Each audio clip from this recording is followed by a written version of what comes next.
सर्दी, खोकला, ताप, घशातील खवखवासे फक्त एकदाच घ्या. एकदा घेतल्याने पूर्णतः बरे व्हाल. तुम्हाला दुसऱ्यांदा घ्यायची गरजही पडणार नाही.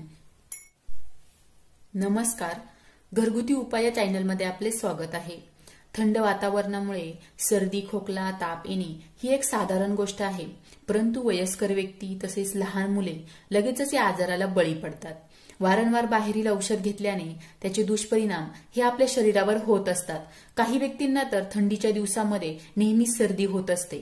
तुम्ही जर सर्दी, खोकला, बंद नाक, घशातील खवखव तसेच ताप येणे यामुळे तुम्ही जर त्रस्त असाल तर मी तुमच्यासाठी एक असा उपाय घेऊन आली आहे की हा उपाय तुम्ही 2 दिवस जरी केला तरी तुमची सर्दी, खोकला, ताप येणे हे छूमंतर होईल आणि तुम्ही कायमस्वरूपी यापासून सुटका मिळू शकाल. तुम्हाला बाहेरील औषधही घ्यावे लागणार नाहीत. चला तर मग आपण जाणून घेऊया कशा प्रकारे हे तयार करायचे. हा उपाय तयार करण्यासाठी सगळ्यात अगोदर आपल्याला लागणार आहे पाणी. आपल्याला 2 कप इथे पाणी घ्यायचे आहे.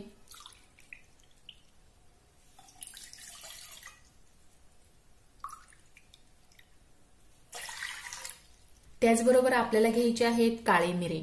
ही काळे मिरे सर्दी खोकल्यासाठी खूप गुणकारी आहे, कारण घशातील खवखव, खोकला, ताप यापासून आपली सुटका तर करतेच, तसेच आपल्या शरीरात इम्युनिटी सिस्टम वाढविते. त्यामुळे आपले शरीर सर्दी खोकल्यासारख्या आजारांना बळी पडत नाही.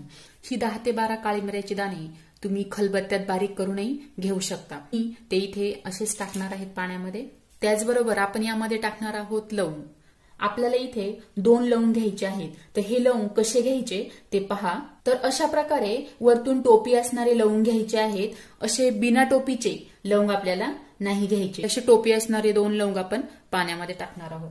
आता आपल्याला इथे पाहिजे सुंठ पावडर. ही सुंठ पावडर तुम्हाला किराणा स्टोअरमध्ये ती तुम्हाला मिळेल. सुंठ पावडर सर्दी, खोकला दूर करण्यासाठी हे सगळ्यात जास्त गुणकारी आहे. हे घशातील खवखव दूर करते. खोकल्यामुळे घशाला सूज येते, ती सूज कमी करण्याचं काम ही सुंठ पावडर करते. तसेच शरीरामध्ये उष्णता तयार करते. त्यामुळे शरीर हे सर्दी खोकल्यापासून दूर राहते. तुम्ही ही सुंठ पावडर घरी पण तयार करू शकता. अद्रक हे सुकवून त्याची तुम्ही पावडर तयार करून तिचा यूज तुम्ही इथे करू शकता. ही पावडर तुम्हाला एवढ्याच प्रमाणामध्ये घ्यायची आहे. अर्ध्या चमच्याच्याही कमी एवढ्याच प्रमाणामध्ये ती आपल्याला घ्यायची आहे. हे आपल्याला 5 मिनिटे कमी गॅसवर गरम करायचं आहे. त्यानंतर आपण वापरणार आहोत तुळशीची पाने. तुळशी प्रत्येकाच्या घरासमोर असते. तुळशीमध्ये असणारे अँटीबॅक्टेरियल प्रॉपर्टीज हे सर्दी खोकला तर दूर करतेच, परंतु सर्दी खोकल्यामुळे तुमचे डोके दुखत असेल किंवा डोके जड वाटत असेल तर ते हलके करण्यासाठी, डोकेदुखीतून आराम देण्यासाठी तुळस ही खूप गुणकारी आहे. आपल्याला इथे 5 ते 6 पाने हे तुळशीचे वापरायचे आहेत. ही पाने आपल्याला मिठाच्या पाण्याने स्वच्छ धुवून घ्यायची आहे आणि मग ती आपण ह्या काढ्यामध्ये टाकणार आहोत. त्यानंतर आपण यामध्ये टाकणार आहोत गूळ.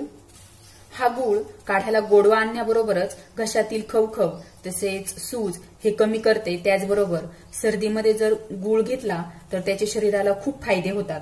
आपल्याला एवढ्या प्रमाणामध्ये गूळ इथे वापरायचा आहे.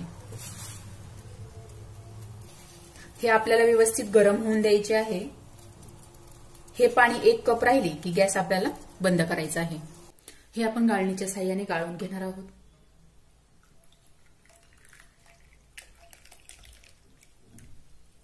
हा आपला काढा तयार झालेला आहे. हा काढा तुम्हाला सर्दी, खोकला, ताप, घशातील खवखव तसेच डोकेदुखीपासून पूर्णतः आराम देईल.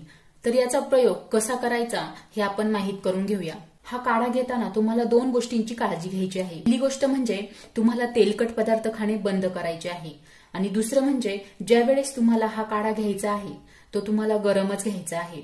हा काढा तुम्ही दिवसभरात केव्हाही घेऊ शकता, परंतु सकाळी रिकाम्या पोटी घेतल्याने त्याचे तुम्हाला जास्त फायदे मिळतील.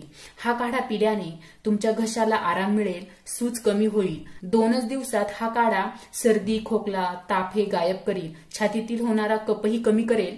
हा काढा घेताना अर्धा तास अगोदर किंवा नंतर काहीही खायचे नाही किंवा प्यायचे नाही. व्हिडिओ आवडला असेल तर लाईक करा, शेअर करा. तसेच चॅनलवरती नवीन असल्यास चॅनल सबस्क्राईब करा.